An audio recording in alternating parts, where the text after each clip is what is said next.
Hello gorgeous people! Welcome back to my channel. So today I will show you how I make Dynamite Spring Roll. You will need the following ingredients. So since it's a Dynamite Spring Roll, medyo i-expect na natin na maanghang talaga siya. But of course, we need to lessen the level nung anghang by removing the chili seeds. Note lang, please kung gagawin nyo to, wear a hand gloves. Huwag nyo akong gayahin na sobrang naging ang hapdi ng kamay ko after doing this. I wasn't expecting na sobrang anghang pala nung chili na nabili ko. And ayun, I have to suffer. So, precaution, maglagay ng or magsuot ng hand gloves. And I also suggest na if you're not that comfortable sa knife, pwede kayong gumamit ng spoon or teaspoon sa pagtanggal nung chili seeds. So, just make sure lang na wala nang seed na matitira. And also, kapag bibili kayo ng green chili, piliin niyo yung talagang malalaki para hindi kayo mahirapan mag-stuff mamaya. Ang pangit naman din kasi kung yung Dynamite Spring Roll natin pagkagat, chili na lang, halos wala ng laman. So, make sure na malaki siya and medyo mataba. Enough for stuffing. For me, niluluto ko muna yung stuffing ko kasi ayoko nang kakain ka ng raw. And kasi usually kapag hindi na iluto yung stuffing, may tendency na luto na yung wrapper pero yung loob hindi pa. So ayaw natin yon. So for me, niluluto ko muna yung stuffing. So onion, garlic, and then the ground pork. When the ground pork is about to be cooked, lagyan na natin siya ng Worcestershire, salt, and pepper. That's it. And then, off the pan, and then later on, i-add natin yung cream cheese. This pork is just about a little over 1/4 kilo lang.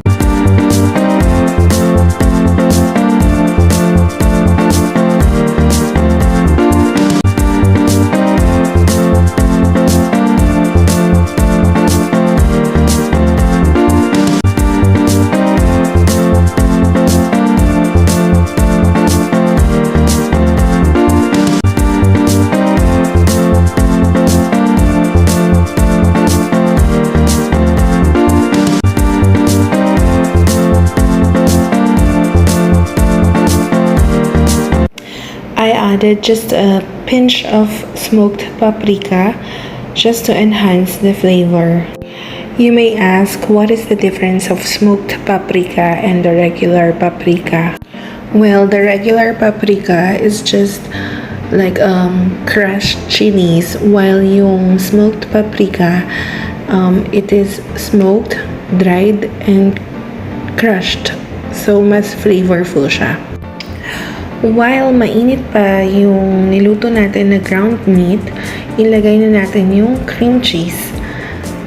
Wag natin siyang as in sobrang melt na melt. Hayaan natin na medyo may buo-buo pa para pag kinain mamaya yung dynamite wrap natin, masarap. Medyo makikita pa yung cheese.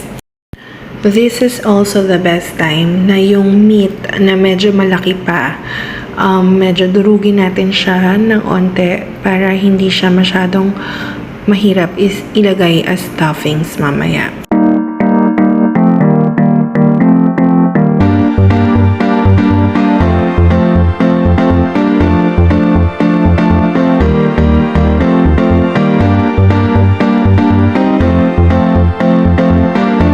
Now we are ready to stuff the lumpia wrapper. I mean the chili.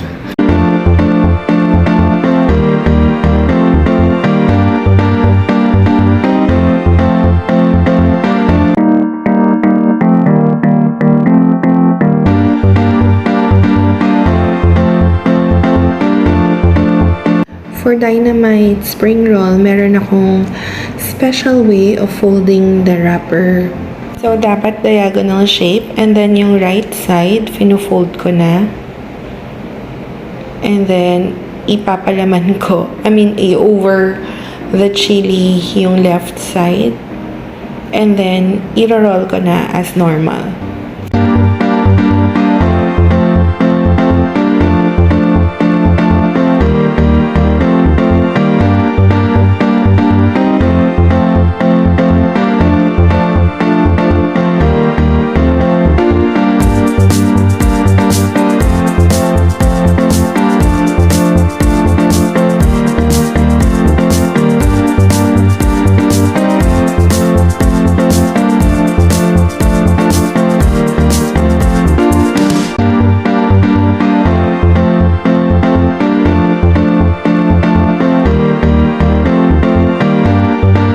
So ngayon, since luto na nga yung stuffing natin, hindi na tayo matatakot na i-feel ng bongga yung chili kasi alam natin na hindi raw yung kakainin. But you might ask, bakit po sa lumpiang Shanghai raw yung meat na nilalagay? Well, kasi sa lumpiang Shanghai, manipis lang yung nilalagay natin, 'di ba? And wrapper and then the meat. So madaling maluto. While this one, merong chili. Stuffed siya sa chili. So may tendency na sunog na or luto na yung wrapper, pero yung loob, yung meat, hindi pa. Ayaw natin 'yon, 'di ba? Ayan, medyo struggle lang talaga maglagay ng stuffing, lalo na kung medyo pa-curve yung chili, like this one. Pero all worthy pag kinain na.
Now I'm down to my last chili, so it's time for us to heat our oil.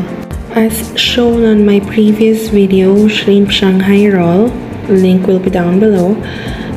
Gagamit tayo ng toothpick method para malaman kung yung oil ay mainit na and enough na para makapag deep fry tayo.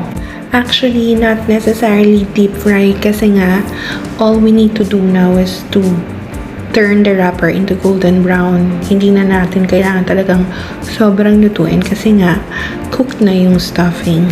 It will take about 3 to 5 minutes each side. Pwede na yan.